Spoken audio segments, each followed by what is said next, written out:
I believe that most human beings are only living at about 40% of their capability. Why most people don't want to do that, build that willpower, is because it is scary. So the mind has a governor, like a car. If you're driving a car and the car has a governor on it, the car may say 130 miles an hour, but the governor's set for 91. Once that governor sets in, you get to 91, that car starts doing this. The car wants to go. The car wants to go. The factory said, we're not going past 91. We have a factory, a nice governor in our brain, and it's a survival mechanism. It protects us from pain and suffering. They say, I'm not feeling it today. The second we feel that shit, our mind says, oh no, this isn't fun. We should back off. We should sit down, find something more comfortable. There's a war happening right now. Not outside, inside your head. And there's something about the mind. The mind has the tactical advantage over you at all times. At all times of your life, the mind has a tactical advantage over you. Why is that? It knows what you're afraid of. It knows your insecurities. It knows your deep, dark lies. You don't need a hack. You don't need a hero. You need to start listening to that voice again. The one that tells you, get up, shut up, show up. This ain't who you were meant to be. And it starts to push you away from that shit. It pushes you in a direction that is comfortable. The mind controls everything. So what I realized was that when I was growing up and I was 300 pounds and I got all fat and I got all insecure, I realized that my mind kept taking me in this direction. When things got uncomfortable for me, when I was facing my insecurities, I was facing my fears, my mind said, oh no, we have a tactical advantage. We need to get you, separate you from this feeling. This feeling over your life is all about feelings. We want the happy feeling. We don't want that feeling of this sucks. Why am I here? And you don't have any, so you can't answer those questions, so you leave. I started realizing that if in that moment you can answer those up questions and you are now in charge of your brain versus your brain ruling you, that's where all that stuff comes from. So the 40% rule is all of that. You get to 40%, your brain says, we're done. Let's roll, man. This is starting to get painful. This is uncomfortable. So you sit down. You have to figure out ways, and everybody's different. That's how the book kind of talks about, like we all have these things about, 5 steps to this and 4 steps to this. It's a lot more than that. That's all bullshit. It's a practice that you have to, it's a habit. So if you know that at 40%, I'm feeling pain. At 40% I'm feeling pain. That's where the 40% rule kicks in. Now it starts. Okay, I'm feeling pain. My mind's saying all this shit to me. It's saying, get out of here, run, flee. The fight or flight kicks in. Okay, we're done, we're not good enough. It starts telling you all these things. You start to believe it because the mind controls all. This is the time where you have to gain control back of your mind. It's okay, let me see if I can go 45%. And once you start giving yourself more and more hope and start realizing, okay, the mind starts to be, okay, what are you doing? We're supposed to be going right and you're going left. You start then controlling your mind. Start finding more in yourself. And then it goes from 40% to a lot further than that. But that's the start of it though. Get to the spot where your mind is saying stop. Wherever that is, you gotta get there first. And then that's when that shit starts to work for you. You gotta control yourself in that moment. That's how they failed in that one moment. And they can't even enjoy their life now because they're now warm. They're now warm. There's no more suffering. There's no more suffering for me either. And we're in the same boat now. But you're suffering, so we're not suffering, but you're thinking about what you could have been. I am exactly what I should have been. And that's where people start to lose it. Because now I realize that in that 1 second. I go through all that. I know how it's gonna feel because I failed so many times before. Failure is the ultimate thing, man. I failed so many times before. That's why I don't look at failure anymore as failure. I look at it as my first, second, and third attempt. So that's what that's all about, man. Well, it unlocks a whole bunch of things about who you are and who you're not. And a lot of people don't want to go down that journey to discover who they are and who they're not. Because it's not a pretty journey. I mean, I've gone down it. It's not like I went down it once. I go down it all the time. And when you unlock that, and you can't just turn it off. Like people say, hey, well, how come you haven't retired yet? I built all this willpower. Do you think it's gonna let me just retire because my knees hurt? It's telling me every morning, I wake up like, man, my knees hurt, my legs hurt, my body hurts, but you can still run. Well, discipline was huge, but then we always fall back on what's comfortable to us. What's comfortable for me was, if it's easy for me, I'm gonna do it. And so when I was going through pararescue training, I ran up against an obstacle that I didn't think I was gonna run up, and it was the water. I hated the water. But I tried hard to get over that. And I would go to the pool and I would try, but my mind wasn't strong enough. David Goggins, even with all the discipline, I didn't have that next level. When you're truly committed to something, not like where you like, I want to be a doctor, but when I run into this roadblock, I don't want to be a doctor. No, I'm going to be a doctor come hell and high water. I needed that kind of commitment. And David Goggins didn't know about that commitment. I knew how to wash a car. I knew how to clean a house. I knew how to, do all these manual labor jobs. But when it came down to true suffering, to the highest of suffering, I didn't have that next level of, we have this next level. I believe that you have to build belief.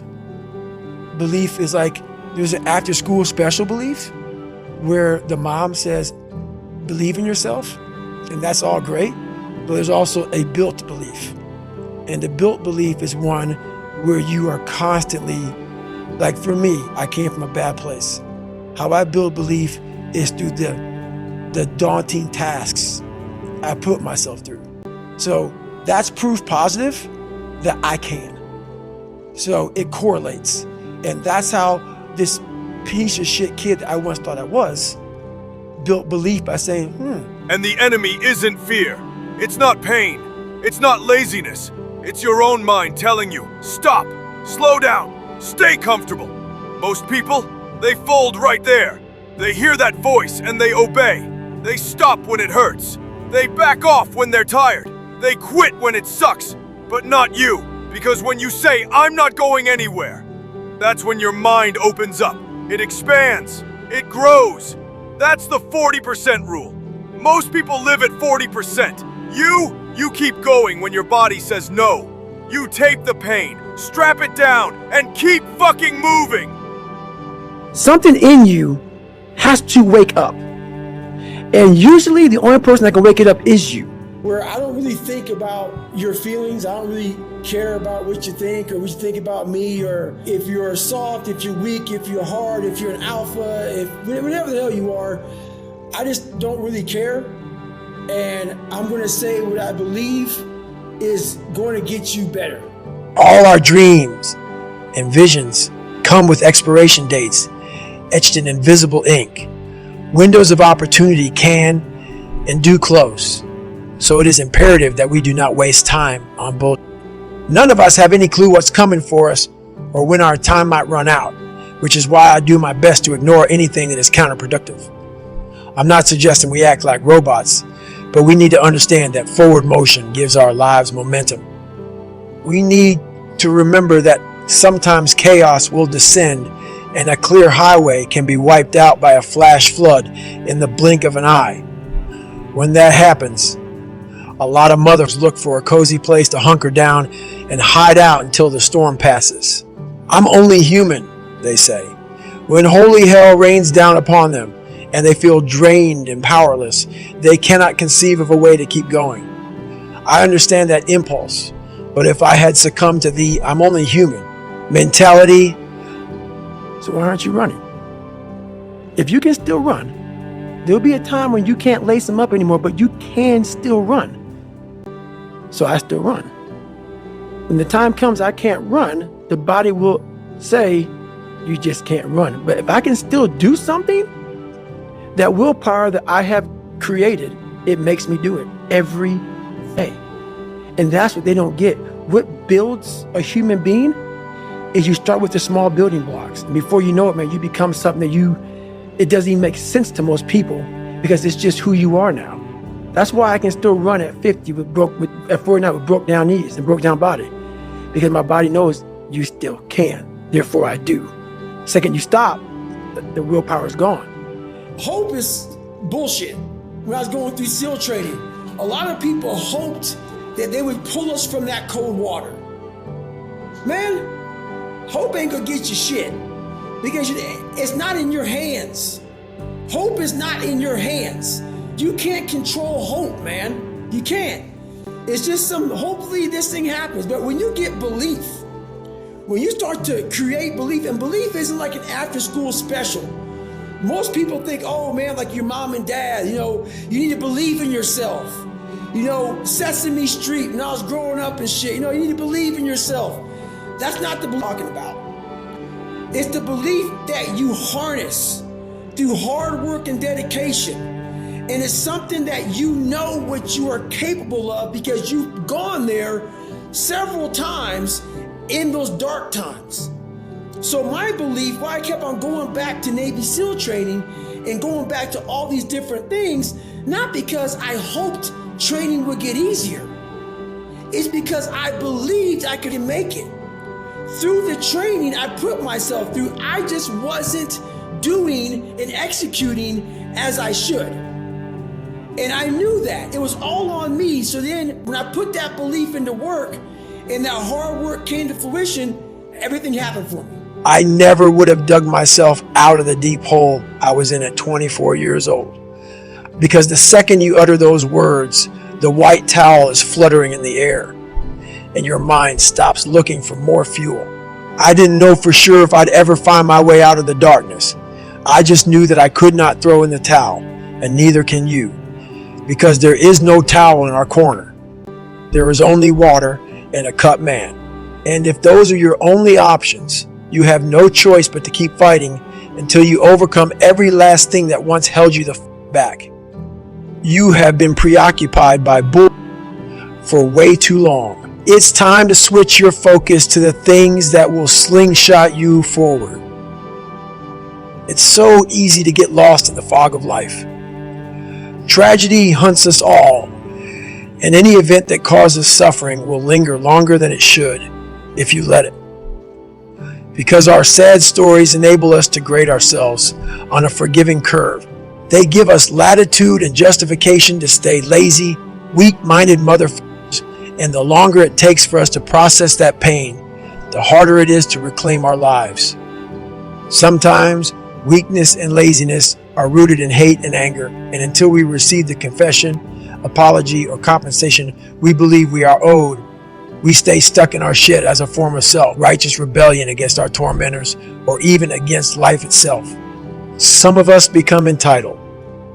We think our pain entitles us to feel sorry for ourselves or that we are entitled to good fortune because we survived hell. Of course, feeling entitled doesn't make it so. Understand, the clock is always ticking. And at some point, your golden hour will expire unless you take action. People who get lost in their past, the ones who bore their friends and family with the same tragic story over and over without showing a hint of progress, remind me of a skydiver who becomes too fixated on their tangled parachute. They know they have a backup ready to go, but burn so much time trying to fix the primary chute that they forget to track their altimeter. And by the time they cut the first chute away and pull the second ripcord, it's too late. Part of the problem is that they have become terrified of pulling that second cord. Because if it's also f***ed up, then they truly will be helpless. That is a mental trap set by fear. We cannot afford to remain afraid of cutting away dead weight to save ourselves. You know why people connect with my book so well? For some reason, God put me in almost every situation on the planet Earth.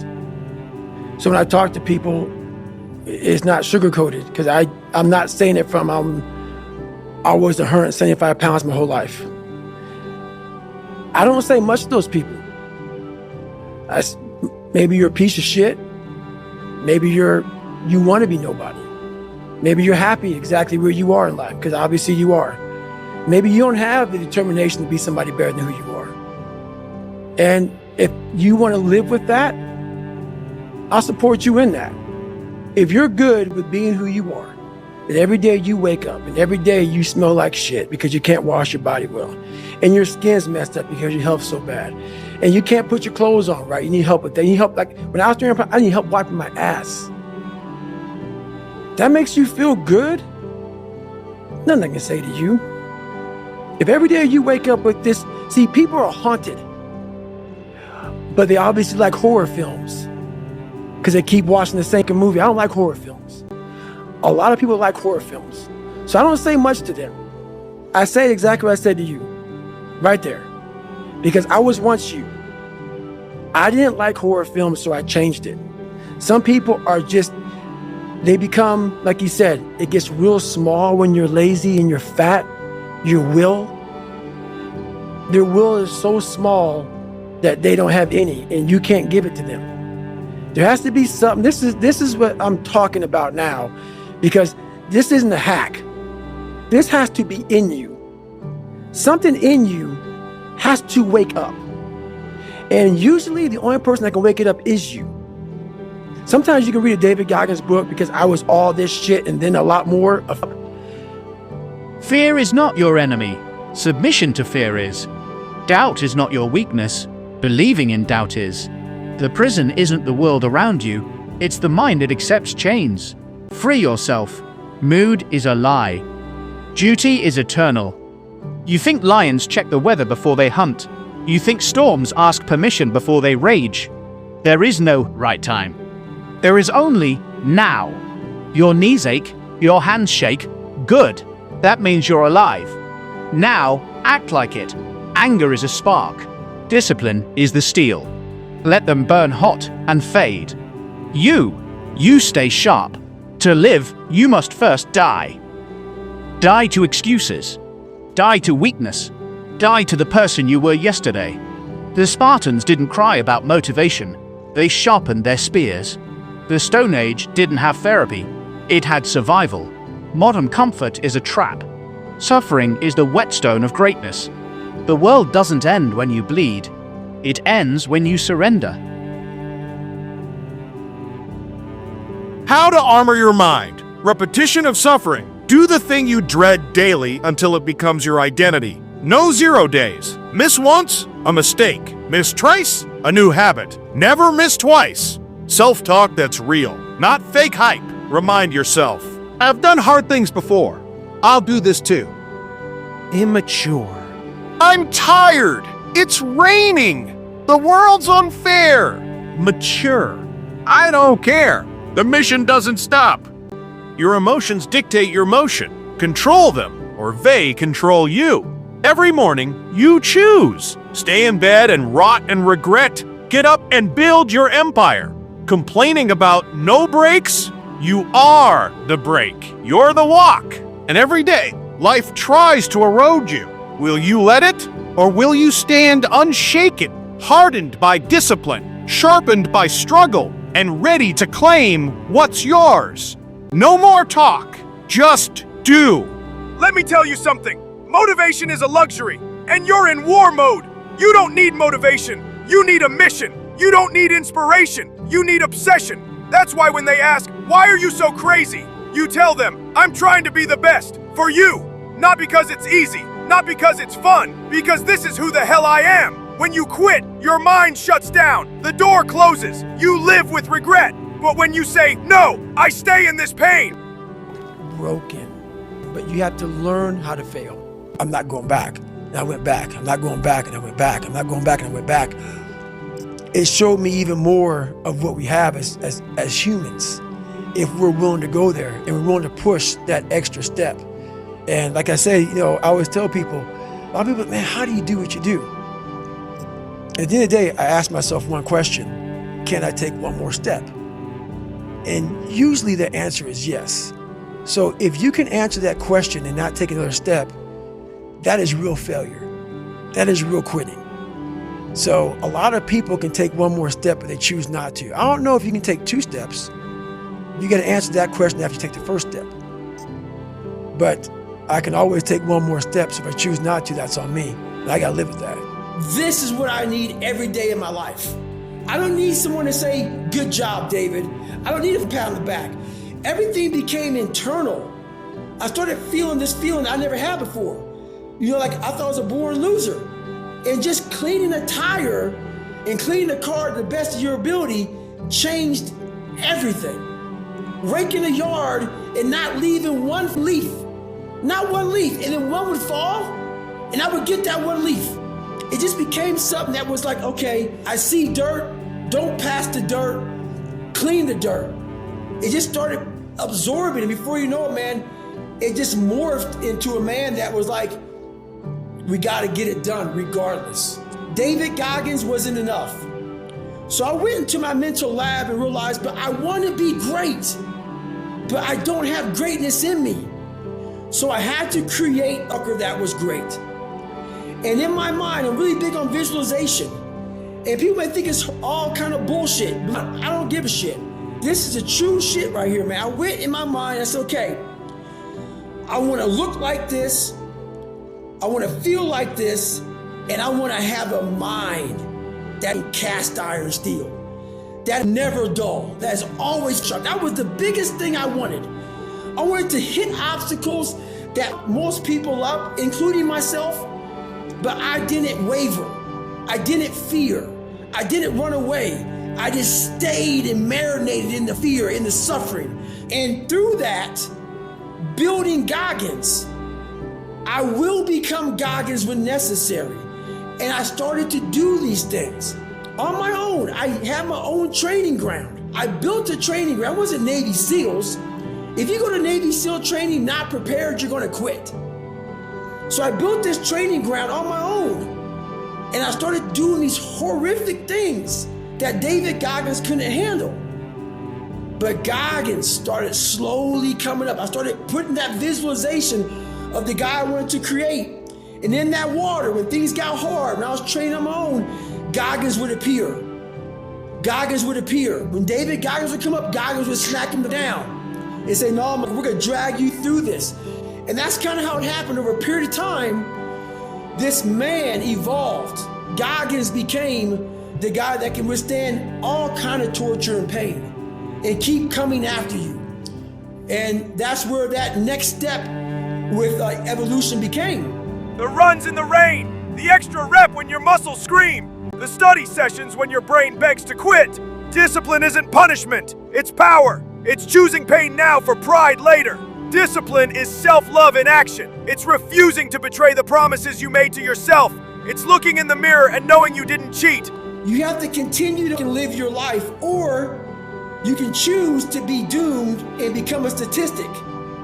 Like a lot of young people who fall back on their childhood when their childhood wasn't good. He never said any of this though. It was through his actions, by not feeling sorry for me, by how he worked me like a dog, that it came to me that this is what life is. Life is a training ground. And like going through Buds and Ranger School, very few people make it through. While you may live a long life, it doesn't mean graduated at the top of the class. You just lived a long, boring, despicable life. And that's not what I wanted to do.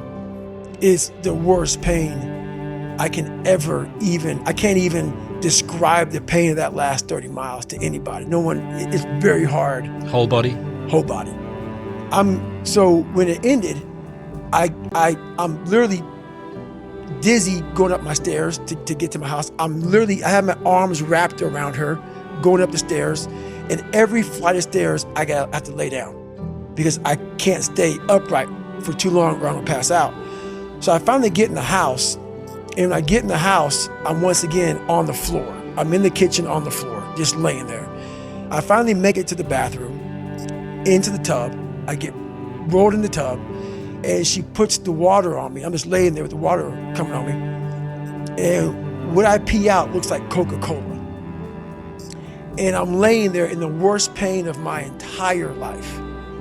I'm shaking, I'm jacked up, and all I could think about was, I can't believe what I just done. Because when you get to 70 miles of a race and you felt the way I did, to me, it was humanly impossible to even think about going 30 more miles in that shape. And once you do it, what came over me when that shower hit me and the reality hit that You already know what to do.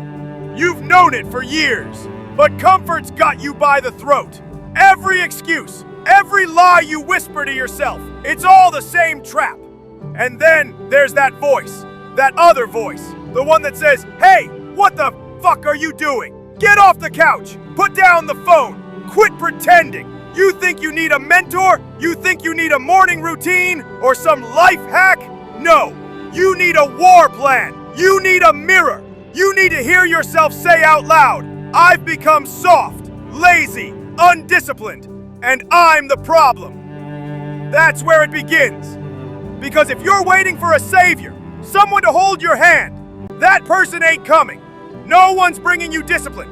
No one's installing belief in your system. If you've ever been at rock bottom, wiping your own ass with shame, begging life to throw you a break.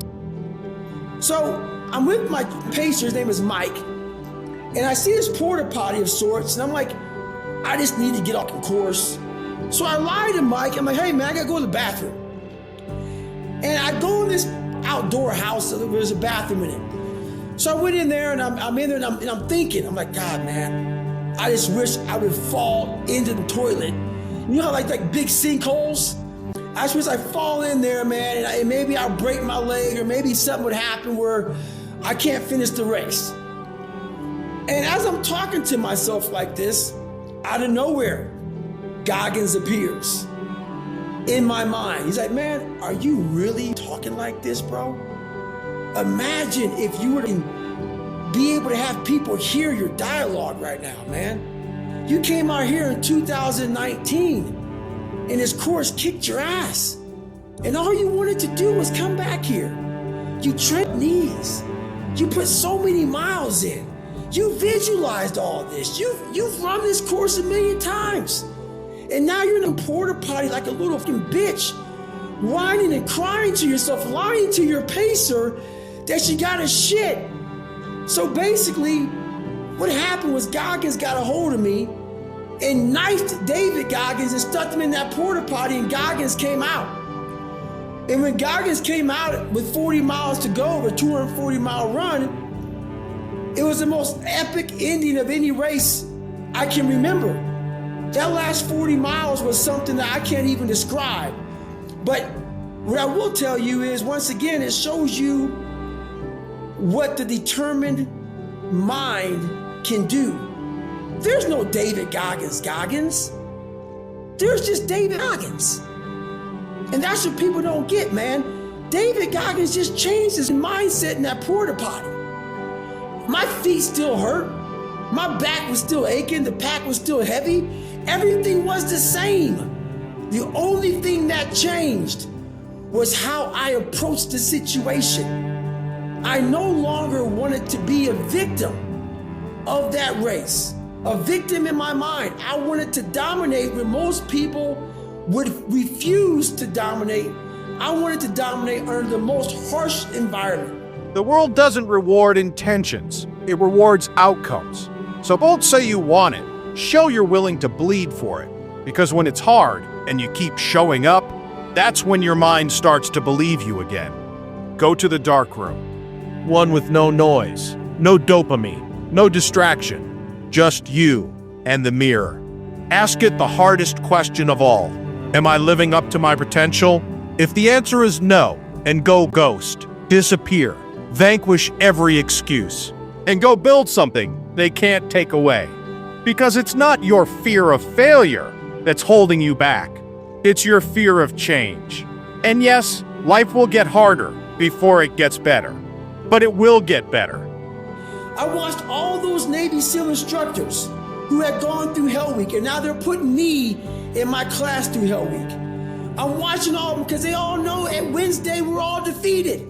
Everybody's up on Wednesday, and it's Wednesday.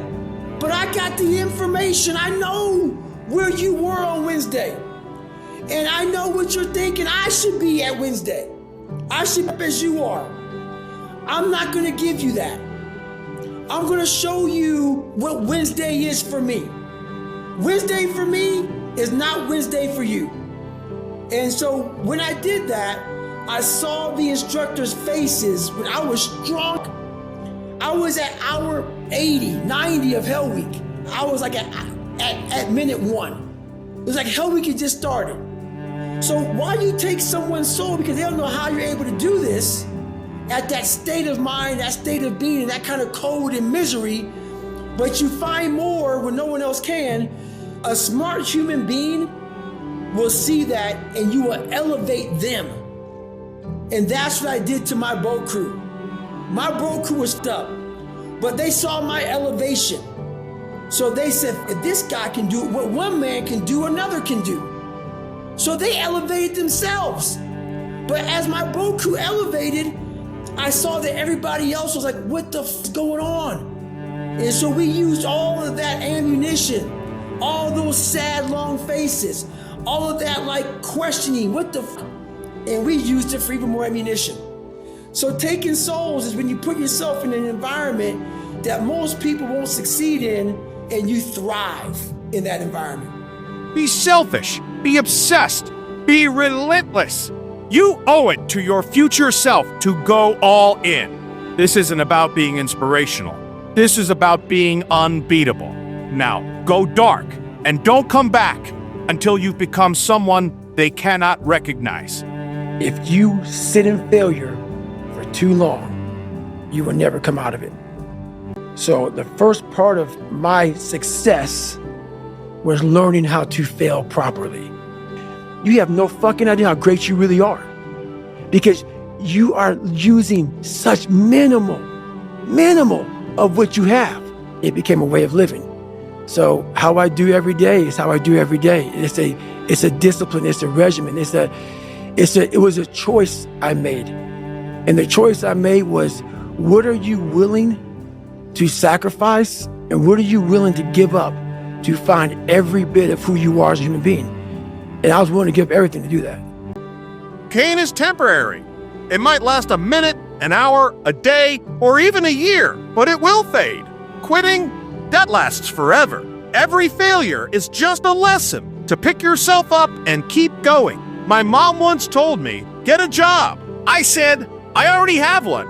I'm working on my dream, even if I'm not paid yet. Why give energy to your nightmares when you can pour it into your dreams? Yes, it'll be hard. You'll be tired. You'll doubt yourself. But those hard days are what turn your vision into reality. So, decide. Are you down for the ride? Stop complaining. Stop waiting for the perfect moment. That moment doesn't exist. You create it. Every hour you waste could be spent hustling, reading, meditating, or getting your life together. The thought of being in the same place 4 years from now should light a fire under you. Live like tomorrow doesn't exist. Don't fear failure. Fear not trying. You're not happy settling for a forgettable life, enslaved to short-term impulses. You know you're capable of more, so do something about it today. Get off the dopamine drip of video games, Netflix, and junk food. Choose to become someone you're proud of.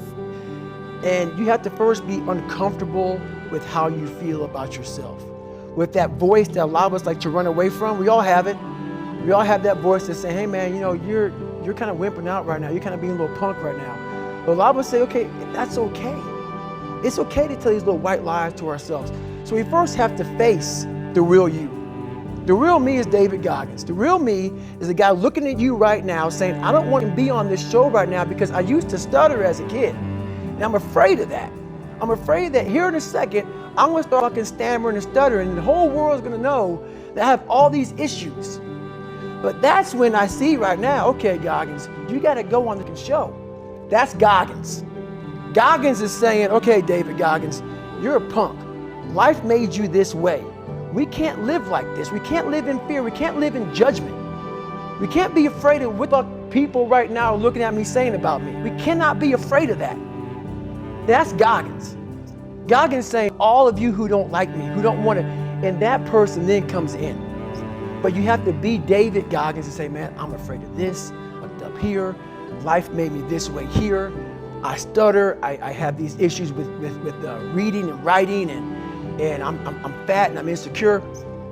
You have to face that in that dark room. In that dark room is who you are. But in that dark room is where you have to create another human being that walks out of that dark room to face who you are. That's the only way you're gonna get over all those things. You have to create someone else. Not like you have two different personalities, it is you. But you have to find strength. And that visualization of almost me cracking out Goggins, like almost like that Superman cape, like I'm coming out a different person, a person that doesn't give a fuck about anything, who doesn't care about being judged, who knows I'm weak, who knows I'm afraid, who says, whatever you think about me, take it, whatever, I'm here. That's Goggins. What do you think most people get wrong about motivation? They think it's a permanent fix. They think it's something that is a constant. They think that maybe once I get it, I'm gonna hold on to it. And that's the thing about that I was telling you, I always talk about, is nothing is permanent. Nothing is permanent. And a lot of times you have to learn to perform without motivation. You have to learn to perform without purpose. You have to learn to perform a lot of different things. And that's what people think. They think I need to have this motivation to work out, to study, to be better. So if they don't have it, they just don't. And that's where you fail. You have to learn to train your mind well beyond motivation. If you have motivation, that's great. That's some kindling to the fire. All it takes is a little spark, you can burn the whole forest up. But motivation, you have to learn to exist without it. You have to learn to be, you have to be your best self when you're least motivated. And that's the tricky part about all that shit. Motivation is just a word.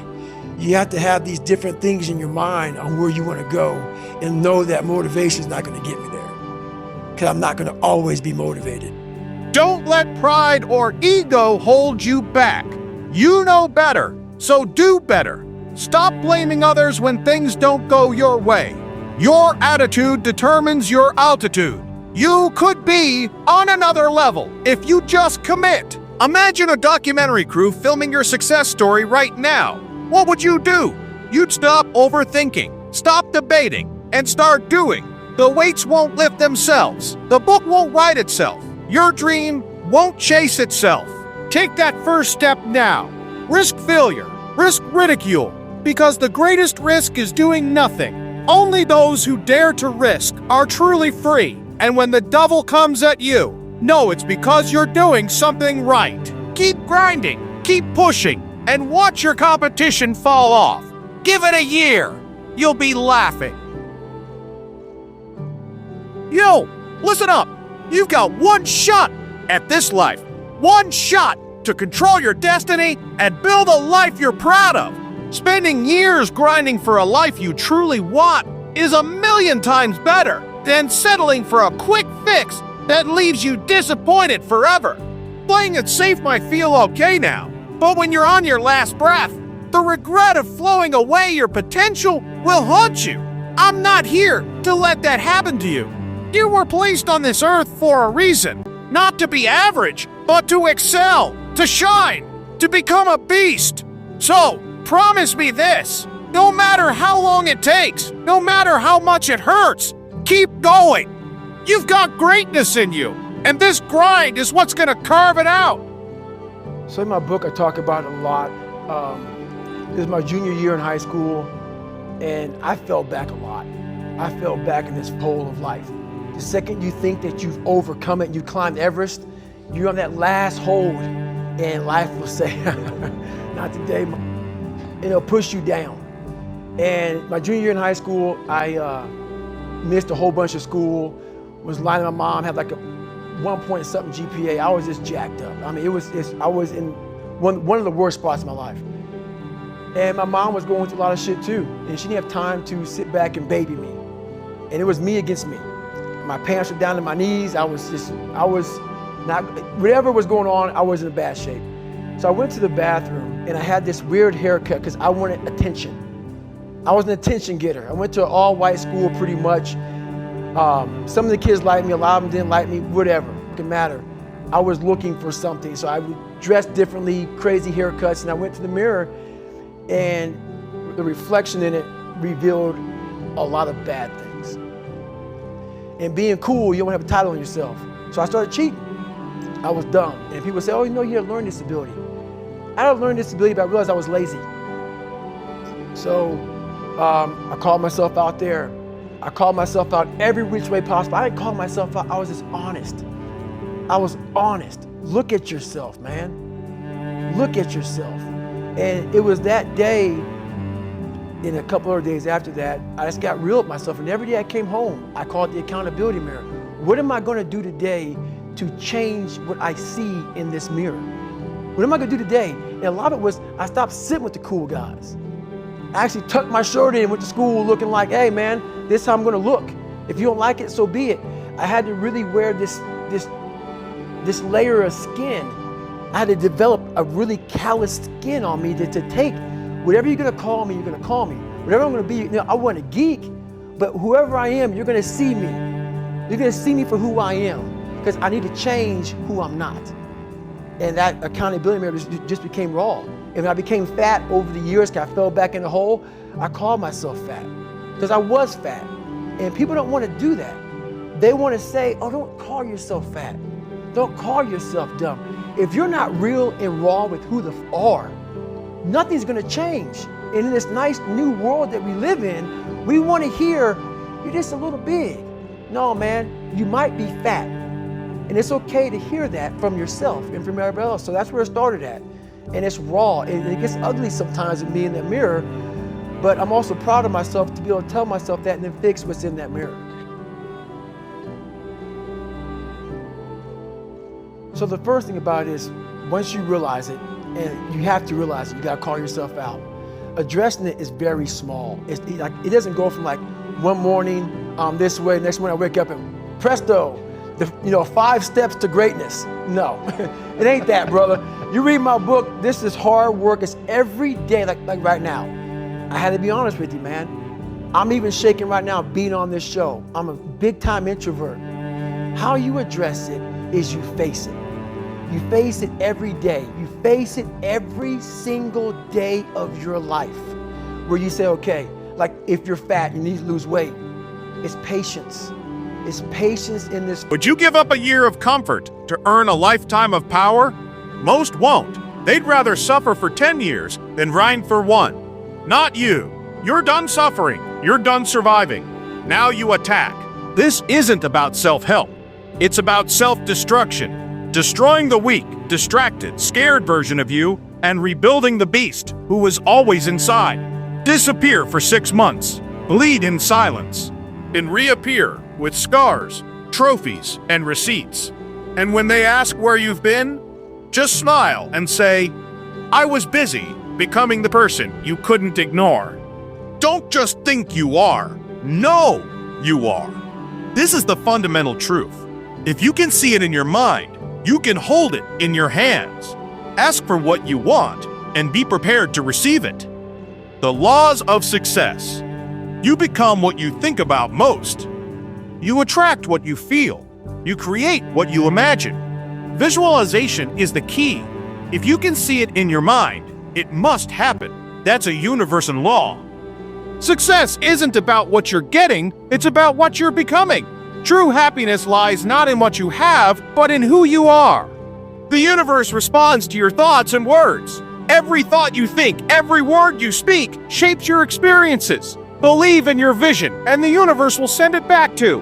Albert Einstein said, imagination is everything. It's the preview of life's coming attractions. Your imagination isn't fantasy, it's real. If you can think it, it's possible. God placed that vision in your mind as a preview of what's to come. Act as if. Feel as now. You can't create from lack.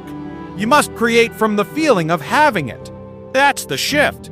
Most people want it but feel separate from it. The greats, they become it in their minds first, and the world follows. Success is a vibration, a frequency, a state of mind. Feel it now. Live in it now. Speak as if, think as if, move as if. Because when you commit, fully, emotionally, relentlessly, the universe rearranges for you. You'll attract opportunities. You'll meet the right people. Doors will open, but only when you become the person who can walk through them. Well, waiting, what is the second best? I believe that you become the person who can walk through them, but past in the world, 1B. Ladies and gentlemen, the greatest teachers throughout history have unanimously agreed on one powerful truth. We become what we think about most of the time. Your thoughts shape your reality. What you feel, you attract. What you imagine, you create. If you can see it in your mind, you can hold it in your hand. This is the law of attraction, a universal principle that dictates your life. Success isn't something you chase, it's something you attract by the person you become. It's not about the $1 million, it's about the character, discipline, and relationships you build to get there. Honesty, hard work, and clear priorities. These are the qualities that set you apart. There's no nobility in poverty. I've been rich, I've been poor, and I choose rich every time. Why? Because when I face my problems as a rich man, I do it with confidence. Pressed in a $2,000 suit, arriving in a limo. So, set a goal to become a millionaire. Not for the money, but for what it makes of you. You weren't born to break. You were born to become. That voice, it's not your enemy. It's the only part of you still fighting. So the next time it whispers, "This ain't you, bro," don't run. Follow it. You ever feel it? That whisper in the dark? That quiet voice inside your head saying, "This ain't you, bro." That voice doesn't lie. It knows every excuse you made. It knows every day you hit snooze, every mirror you avoided, every goal you gave up on, and it still believes in you more than you do. See, your comfort will always beg you to stay soft. But that voice drags you toward the pain, toward the truth, toward the version of you that was written on your soul before the world broke you. Most people drown it out. They let life sedate them. Likes, distractions, numb comfort. But you heard it. And even if you didn't want to listen, you knew. The answers are over there, in that dark corner, where no one claps, where no one sees. People will call you obsessed. They'll say you're extreme. They won't understand why you're at the gym after 13 hours of hell. Good. That means you're doing it right. Real greatness is remembering every shot you missed, every time you held back, and being haunted enough to never let that happen again. You're not training for today. You're training for when life punches you in the face. You're callousing your mind so when the 2 a.m. call comes, you don't fall apart. And if you're still waiting for motivation, stop. There are no hacks. There's no savior coming. There's just you, your pain, your fear, your choices, and your purpose. Oh, wake the hell up! There's no soft version of this. No shortcut. No pity. No reset button. It's you versus you. Every second. Every decision. Every day. And if you don't like that fire inside, nobody's going to do it for you. So shut off the noise. Kill the excuses. Get up. Disappear for 6 months. And make your demons choke on your discipline.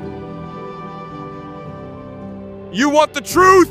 Then sit down, because this isn't a highlight reel. This is the raw footage. Unfiltered, uncomfortable, undeniable. You're gonna be unhappy sometimes. You're gonna feel lost, weak, screwed up. That's human. But the power starts the moment you say, "Who am I really? What do I actually want from this life? Why am I afraid to admit the truth?" Until you're honest with yourself, you're faking progress. See, people love the planning phase because it's safe. But execution? That's where dreams die. That's where you meet failure. And most people quit there. Because that's when it gets real. You want to get better? You're gonna have to go to war with yourself. Over and over. Run when no one's watching. Lift when your soul is tired. Study when your brain is broken. Work when it's boring. And fight when your spirit says stop. Not once, every damn day. You don't get the dopamine from likes. You get it from doing the work in the dark. 2 a.m. runs, empty gyms, no applause, no validation. Just you in the mirror, fighting for belief. You say you want change, but when that alarm goes off, you roll over. You say you want discipline, but when it's time to suffer, you make excuses. You'll never change your life until you say, I don't care how I feel, this gets done. You don't need a plan, you need a mirror. And you need to dominate the voice that's killing your potential. The voice that says, you've done enough. You deserve this break. Start Monday. You're not like them. It's too late. It's too hard. Lies. That voice isn't your friend. That voice is the enemy. Real growth, it lives in the places you hate, in the workouts you don't want to do, in the skills you think you're too dumb to learn, in the reps you want to skip, in the fear you won't face. And when your mind says quit, you say, because you said that, we're going double today. You don't need a new plan. You need to stop negotiating with weakness. You don't need a new gym. You need to show up in the one you already pay for. You don't need a new life. You need to master the one you're in. Be the one, not the 9, not the 80, not the 90 who spend their life wondering what could have been. Your alarm is your battlefield. Your mind is your opponent. Your standard is your sword. And discipline is how you win. Now go suffer and grow and suffer more until the weak voice dies and the warrior takes his place.